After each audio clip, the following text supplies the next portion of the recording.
Hey, what's going on again, world? It's Ferdinand Jackson, aka Farmer Fredo. Welcome you guys out to our Fifth Avenue community garden space.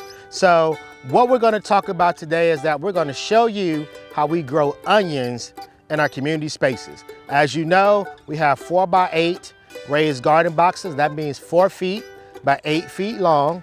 And in those garden spaces, when it comes time to plant onions, we really try to maximize and utilize every single inch of like that garden space to grow as many onions as we can. Because we know onions, that's what adds that pizzazz, that flavor to whether it's like a hamburger or whether you utilize it in the soup, or you might be making some other sort of dish where onion is one of those core ingredients that add a little bit of flavor to it. So when it comes to our onion plants, rule number 1, you want to make sure that your garden bed is weed free.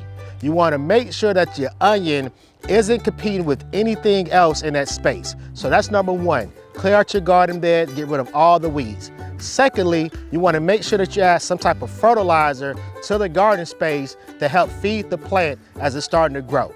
Onions, the same sort of way. Then you want to get your plant spacing correctly. So for onion plants, we recommend that people plant their onions 6 inches apart. To really help us do this, we utilize a row marker. So it's already pre-set up to be 6 inches apart, and we literally just make a furrow through our raised boxes where each of the onion plants will go.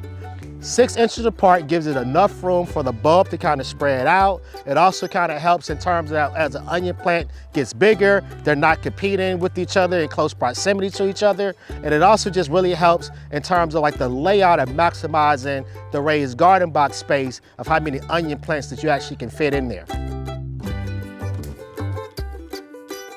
And so once we planted the onion, you know we always say during that first 7 to 10 days, you really want to make sure that it is watered, that the roots have like caught on, but then also in about 2 weeks, you want to start a cycle of fertilizing your onion plants with a nitrogen-based like fertilizer. So that could be a fish fertilizer, and we use like our plant tone or organic fertilizer, but you want to make sure that every 2 weeks that you're feeding the plant to really get that green growth to happen. Because what we found is that the more green growth that you have with your onion plant, the bigger your bulb will be. So again, this is Farmer Fredo. I'm checking in, I'm checking out, and growing food is what I'm about. Peace.